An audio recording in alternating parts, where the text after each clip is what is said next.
Hey man, it's Dan with Good Guys to Great Men. Thanks again for watching today. Being able to be very deliberate about creating connection, creating intimacy, creating fun and flirtation, and practicing those things so that you get really, really good at knowing whereabouts you are in a conversation with somebody, knowing whereabouts you are in a connection with somebody, and knowing what options you have at any point. And so today in this video, I wanted to talk a little bit about turning her no into a yes. So what do I mean by that? Obviously, we're not talking about consent. What we're really talking about is how do you take somebody's rejection of you, or what it is that you're bringing to that interaction, and be able to play with it and be able to turn it into something positive, something that you can create something new with.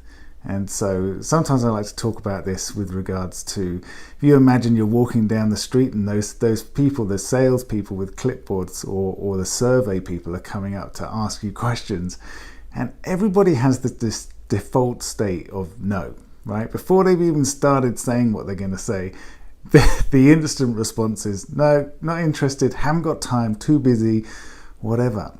And the reason I use this as an example is because this is a perfect example of when we're trying to create connection with somebody, whether it's somebody new that you've never met before, you're out and you want to introduce yourself, or you want to get to know someone, you see them, they're interested, you're attracted, you want to do something in the moment, there's an urge and inspiration to take action.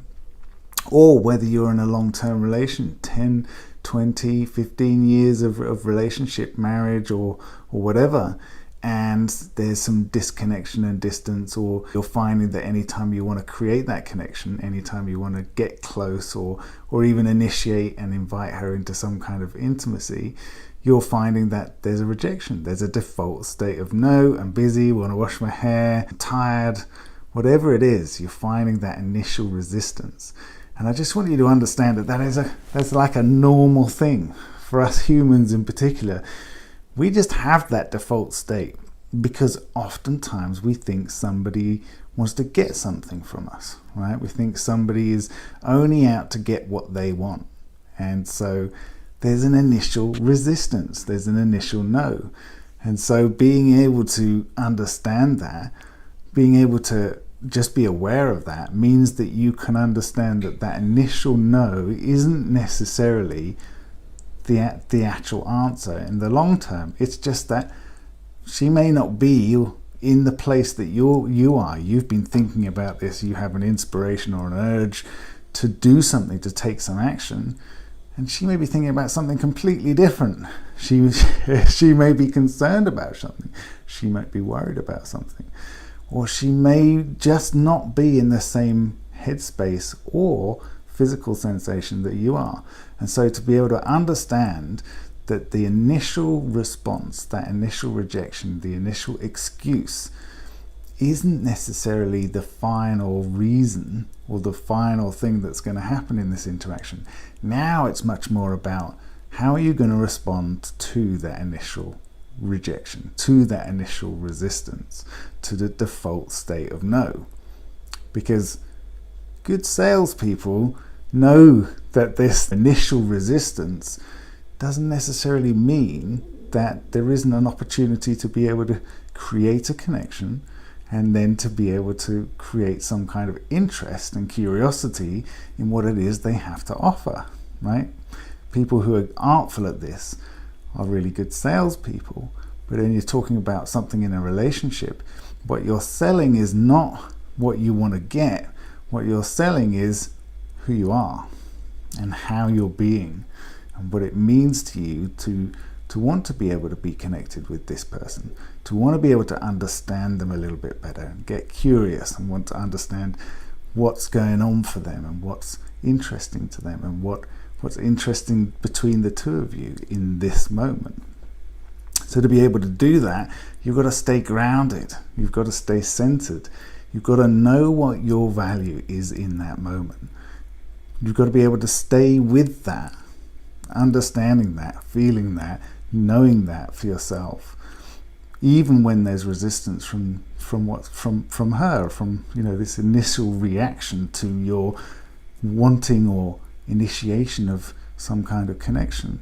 So can you stay grounded? Can you stay centered? Can you recognize that that pushback isn't necessarily pushback about you? Can you not take it personally and just stay there and be open to the connection?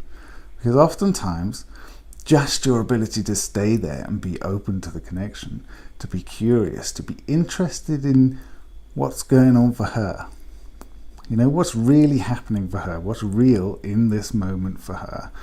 If you can stay open to that and be interested in that, that's a completely different invitation to somebody who goes and tries to create some kind of connection, feels that initial resistance and kind of collapses or backs away, or internally maybe says, of course, why would you want to? Not necessarily thinking about that themselves, but it's what's happening on the inside oftentimes.